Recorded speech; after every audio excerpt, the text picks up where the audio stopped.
तुम्हाला तुमच्या computer skills upgrade करायच्या आहे? दिशा कम्प्युटर इन्स्टिट्यूट घेऊन आले आहेत महा डिस्काउंट ऑफर।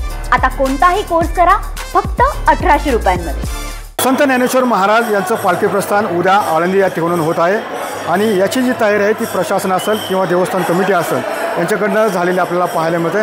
आपल्यासोबत विश्वस्त आहेत। मला सांगा की ज्या पद्धतीने आळंदी देवस्थानकडनं कशा प्रकारे सध्या तयारी झालेली आहे, उद्या पालखी प्रस्थान होत आहे। सर्वात प्रथम सर्व आलेल्या अलंकापुरी नगरीमध्ये भाविक भक्तांचं सर्वात प्रथम संस्थान कमिटी ग्रामस्थांच्या वतीने सप्रेम जयरी रामकृष्ण हरी त्यांचं सर्वात पहिलं या ठिकाणी स्वागत झालेलं आहे आणि फार अनुपम्य वैभवशाली आणि गौरवशाली परंपरा असलेला ज्ञानदेवांचा आषाढी पालखी सोहळा या ठिकाणी उद्या सायंकाळी 5 ते 7 या वेळेमध्ये गुरुवारची पालखी प्रदक्षिणा होऊन रात्री 8 वाजता तिचं प्रस्थान होणार आहे। वारकऱ्यांची दर्शनाची सोय या ठिकाणी अहोरात्र करण्यात आलेली आहे। पाऊस असल्यामुळं दर्शन बारेवर कागदाचं ताडपत्रीचं आच्छादन आहे। वीज मोठ्या प्रमाणावर लाईट्स लावलेले आहेत। वारकऱ्यांना बारीमध्ये थंडीमुळे चहा याची व्यवस्था केलेली आहे। शौचालय उभारण्यात आलेली आहेत आणि इतस्ततः नदी किनाऱ्यावर पोलीस प्रशासन यांची गस्त महिला आणि पोलिसांची अहोरात्र या ठिकाणी आहे। देवस्थान, ग्रामस्थ, भाविक, नागरिक आणि प्रशासन या सर्व व्यवस्थेला कटिबद्ध असून हा सोहळा उत्तम करण्याच्या पद्धतीने या ठिकाणी प्रयत्न होताना दिसत आहे। नक्की उद्या प्रस्थान सोहळा होत आहे, कोणते नेते किंवा मंत्री वगैरे काय उद्या येणार आहेत का? अजून अद्यापपर्यंत अधिकृत असं कुणाचं आम्हाला पत्र आलेलं नाही किंवा निरोप आलेला नाही की आम्ही उद्या प्रस्थान सोहळ्याला येणार आहेत। काही मंत्रीगण आज येतील, काही उद्या सकाळी दर्शन घेतील आणि काही मंडळी पालखी पुण्यात ज्यावेळेस विसावणार आहे त्या दिवशी 21 तारखेला तिथं दर्शन घेणार आहेत।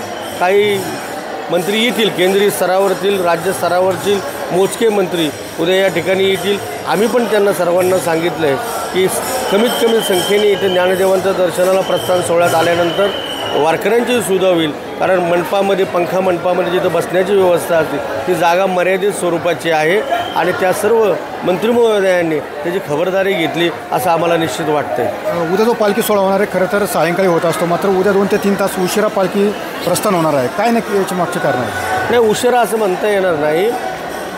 दर गुरुवारी मंदिरामध्ये रात्री 9 ते 12 पालखीची नित्य प्रदक्षिणा असते गुरुवारची आणि त्यानंतर दुपारची 12 वाजता होते।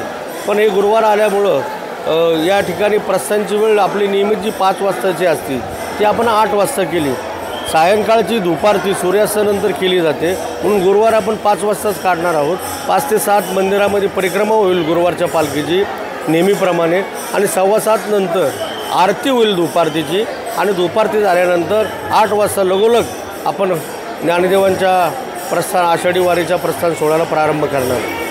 नक्की ज्या पद्धतीने पाहिलं की खरं तर संत ज्ञानेश्वर महाराज यांची पालखी प्रस्थानाची जी तयारी आहे ती पूर्ण झालेली पाहायला मिळते। उद्या सायंकाळी 6 नंतर या ठिकाणी जे पालखीचं प्रस्थान आहे ते होणार असल्याची माहिती या ठिकाणी संस्थांकडून देण्यात आलेली पाहायला मिळते।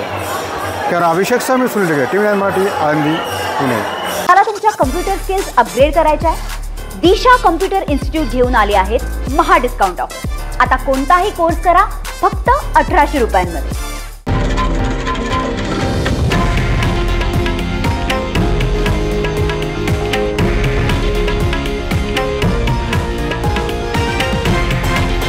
हे आहे देशातील नंबर 1 न्यूज नेटवर्क आणि आपण पाहत आहात TV9 मराठी, एकमेव।